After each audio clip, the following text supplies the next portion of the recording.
Good evening, friends. Steps are being taken right now at the state prison in Huntsville to execute 40-year-old Charlie Brooks, Jr.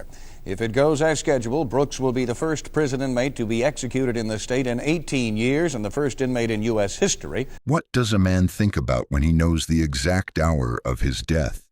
Does he relive his worst mistake or pray that history might remember something more?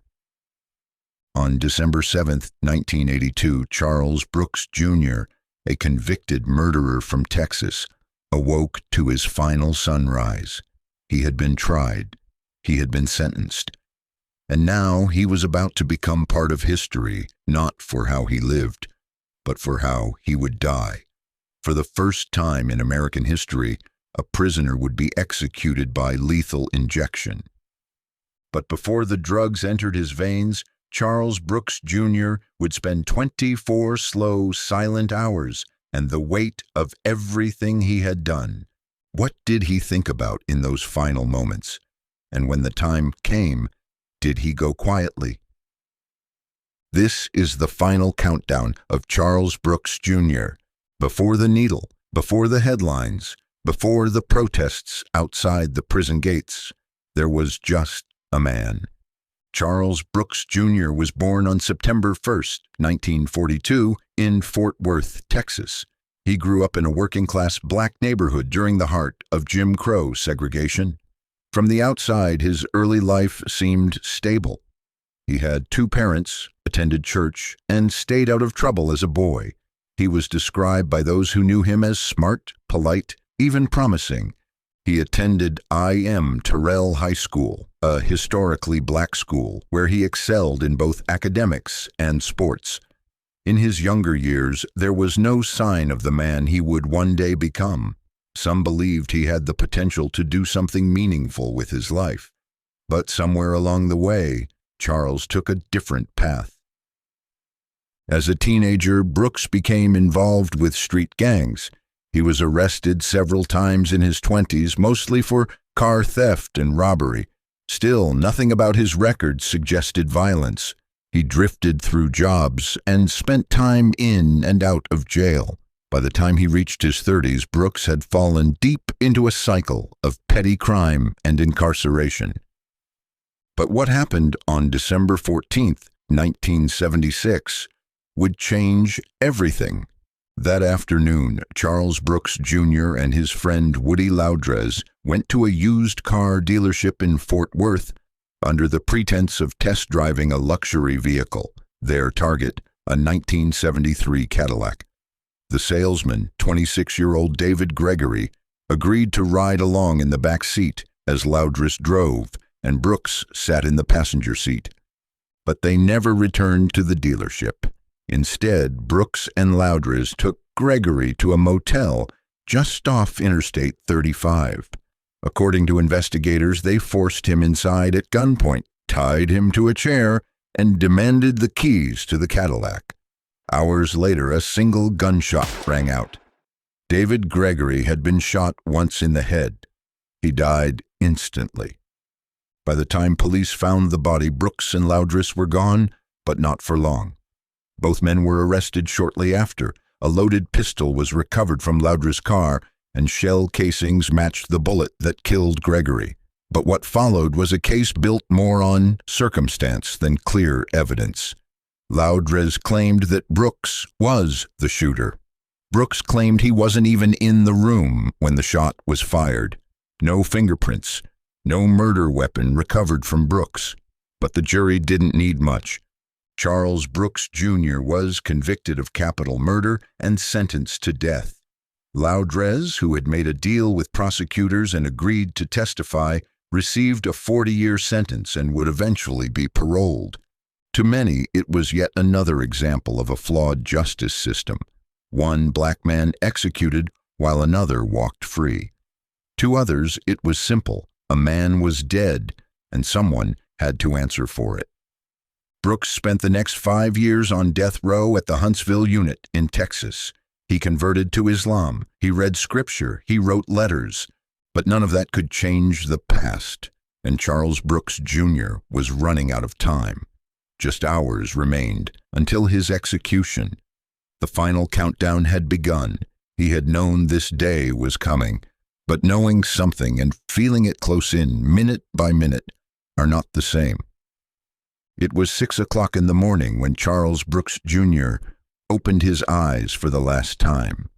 The cold cement walls of his death row cell at the Huntsville unit in Texas hadn't changed, but everything else had. This was no longer just another morning in prison. This was the last morning. A guard stood outside his door, eyes avoiding direct contact. Brooks sat up slowly. He knew. The air was different. The sounds of the prison seemed distant now. The clatter of keys, the faint hum of fluorescent lights, all swallowed by the knowledge that he had only 12 hours left to live. By 6:30, the guards offered him the first choice of the day, breakfast. It was standard fare, scrambled eggs, toast, and black coffee. Charles accepted the tray, but barely touched the food. There's a strange irony in eating breakfast on the day of your execution, the same act every other man in the world does without thinking. But for Brooks, every bite was a reminder that there wouldn't be another. Then the guards informed him of the schedule, last shower, final meal selection, and arrangements for spiritual visits. He didn't argue. He didn't cry. Instead, he nodded quietly, then rose from his bed with calm, deliberate movements, the kind of calm that either comes from peace or resignation. By 8, the routine was clinical. He was placed in a death house, away from the others. This was standard for condemned inmates on the day of execution. It offered privacy or perhaps isolation in the final hours. A clock ticked on the wall, each second louder than the last. He was visited by prison chaplain Reverend Louis Jones. They spoke quietly. Some say Brooks read from the Quran. Others recall that he remained largely silent, staring down at his hands, occasionally glancing at the floor as if the gravity of the next few hours was too great to express in words. Outside the prison walls, the atmosphere was already building. Reporters, photographers, and protesters were setting up camp across the street. Some chanted for justice, some shout, an eye for an eye. Inside, none of that reached Brooks, but he likely knew they were there. By 10, the preparations were nearly complete. He had made his final phone call the night before to a local journalist he trusted. His spiritual advisors were permitted limited access, but Brooks spoke little. He was described as calm, unnervingly calm. Some believed this was acceptance. Others thought it was shock. But deep inside, only Brooks knew what was going on in his mind, the regrets, the fears, the unanswered questions. He did not confess. He did not beg for forgiveness. But neither did he fight. At 11, prison staff offered him the option to request witnesses for the execution. Brooks declined. He did not want his family to watch. Perhaps he was protecting them. Perhaps he was ashamed. As the noon hour passed inside the chamber, Brooks sat quietly, radio tuned to updates out of New Orleans. The last legal hope rested with a 3-judge panel from the 5th U.S. Circuit Court of Appeals. His attorneys believed a stay was likely, but Brooks had learned long ago not to trust predictions. Now, just hours from his execution, he was still listening for an answer, but his expression betrayed no excitement. At 12:30, the news broke. The 5th Circuit had rejected the appeal. Brooks turned to prison chaplain Akbar Nuruddin Shabazz and said quietly, "Well, that's it. The Supreme Court and all the others will follow what the 5th Circuit did." He wasn't wrong. Shabazz prepared to lead him in prayer. Charles Brooks had always divided his prison time between faith, chess, and legal study. But today, all 3 pursuits had narrowed to just one. It was time to prepare. Despite the weight of the legal loss, Brooks did something unusual. He asked for a chess match. He had spent part of the morning trying to find an opponent. Shabazz had declined. So had the Christian chaplain, Carol Pickett. Even the guards weren't game. But by early afternoon, one stepped forward, a corrections officer known for his skill with the board. Brooks, always the competitor, took his time and beat him in 30 minutes. There was just quiet satisfaction. After that, he returned to his cell. At around 4:30, two visitors arrived, his niece, Barry Jean Mitchell, and a Fort Worth Muslim teacher, Larry Amin Sheriff. The reunion was warm. Brooks and his niece spoke for nearly an hour, reminiscing about their childhood days in Fort Worth. There was no discussion of the crime, no mention of death, just memories. Then Sheriff led Brooks in one final prayer. After some time, Charles Brooks Jr. was escorted to take his final shower. The water was lukewarm, the soap harsh. It was a moment to himself. Alone in the tiled room, he scrubbed his skin, as if trying to wash away something deeper than dirt. A man about to die, cleansing a body he would no longer own. Afterward, he was issued a clean set of prison clothes, crisp, stiff, and colorless, the same uniform he would wear to the execution chamber. No jewelry, no personal effects, just fabric and silence. At around 5 o'clock, he was given his last meal, a T-bone steak, French fries, peach cobbler, iced tea. He ate calmly, using a toothpick afterward like it was any other evening. Then he made one last request, not to disturb Charlie for the next 2 hours. No guards, no visitors, no chaplains. By 7, Brooks had finished composing a final statement, handwritten, careful, and clear. He titled it, Statement to the Media. Then he sat at a prison typewriter and wrote 7 personal letters. 6 were addressed to family members. The 7th was meant for another inmate. Some of these were to be read immediately. Others were marked for delivery only after his death. If you are reading this letter now, each one began with that chilling line. There was no apology, no confession. Instead, Brooks wrote about faith, about Islam, about accepting his fate. I, at this very moment, have absolutely no fear of what may happen to this body. My fear is for Allah only, who has the only power to determine if I should live or die. Since becoming a Muslim, I have tried to live as Allah wanted me to live. At 10 o'clock sharp, Shabazz returned to the chamber. Brooks handed him the letters and his statement. But in the chaos of that night, the interviews, the crowd, the legal drama, the message never reached the media in time. It would only be read days later behind closed prison walls.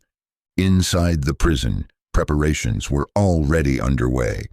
Outside, the street was filled with reporters, about 75 at first, mostly journalists. But by nightfall, students from Sam Houston State University and local law enforcement trainees had begun to fill the sidewalks. They weren't necessarily angry or outraged, just curious. When the floodlights turned on, they moved like fish toward it. At around 10:30 p.m., Brooks's longtime pen pal and romantic confidant, Vanessa Sapp, pushed her way through the crowd. Not long after, his 2 sons, Adrian and Derek, along with his ex-wife, arrived. Inside, Chaplain Pickett met Vanessa and informed Brooks that she was safe. Then came the most difficult request of the night. His sons wanted to see him. But Brooks shook his head and said no. It was his final decision as a father, a line he would not cross, and soon it would be time. The day-long flurry of last-minute appeals had come to an end. The Supreme Court had voted 6-3 against a stay. Texas Governor William Clements declined to intervene. And the Fifth Circuit Court, the same one Charles Brooks once believed might save him, gave its final rejection at exactly 11:52 p.m. Now only minutes remained. Inside the old red brick walls unit, preparations were underway. A wheeled stretcher, white, sterile, and unforgiving, was rolled into the death house. Charles Brooks Jr. offered no resistance. He simply stood, walked with the chaplains, and then laid himself down, 3 straps across the chest, 2 across the legs, 1 across the arms, each one fastened with quiet precision. On the other side of the wall, hidden from view, a medical technician inserted 2 long tubes through a small opening. At the end of those tubes, the drugs, clear, cold, lethal. 12 o'clock and 9 minutes. The execution began. The first needle carried sodium thiopental meant to sedate. The second delivered a paralytic to stop the body's movements. The third, potassium chloride, to stop the heart. Brooks turned his head, looked up toward the viewing room window. Through the glass, he could see Vanessa Sapp, who stood with him until the end. "I love you," he said softly. Then he turned back, closed his eyes, and began to pray. "I bear witness, there is no God but Allah.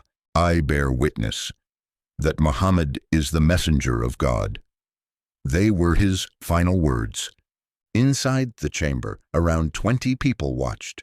3 were there by his request, including a black Muslim minister, Larry Amin Sharif, who later said Brooks had surrendered himself completely to God's will. But what followed shook nearly everyone in the room. One reporter, Dick Rivas of Texas Monthly, recalled what he saw. He turned his head upward and yawned. Then he wheezed, and that was all. But others saw something different. They said Brooks gasped, his stomach moved, and for several long seconds it appeared that his death, advertised as silent, scientific, and serene, might not have been painless. No one would ever know for certain. At 12:16 a.m., a prison doctor entered the room, checked Brooks's pulse, and declared him dead. The time was recorded, the chart was signed, and Charles Brooks Jr. became the first person in United States history to be executed by lethal injection.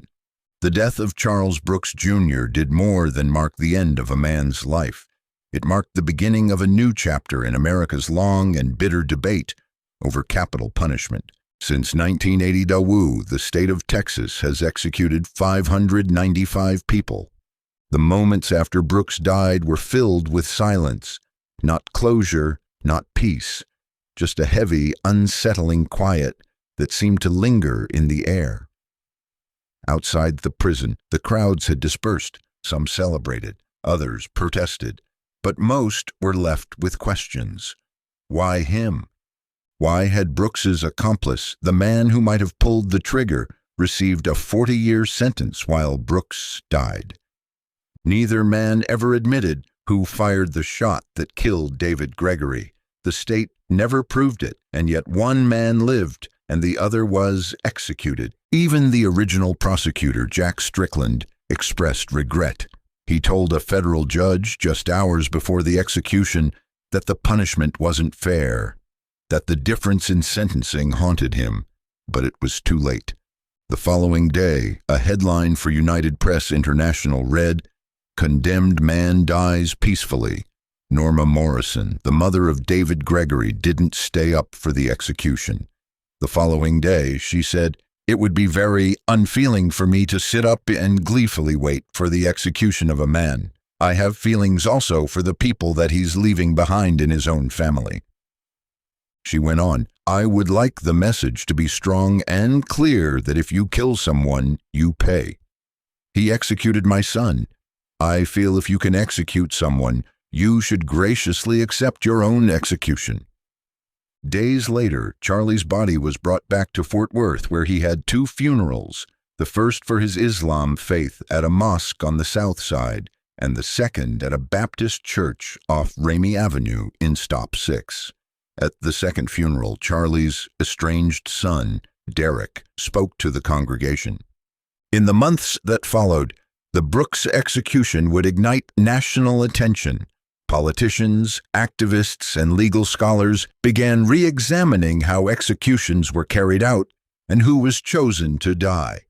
Civil rights groups raised questions about race, sentencing disparities, and whether humane execution was just a myth with better lighting.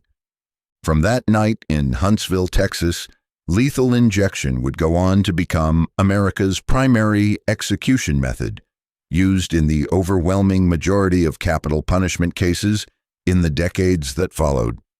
But the debate never went away. So now we ask you, is it justice or revenge dressed in silence? Can a man who found faith behind bars still be judged only by the worst thing he ever did? And if the system gets it wrong even once, what happens next? We'd love to hear your thoughts in the comments. Share this video if you believe these stories deserve to be remembered. See you in next one.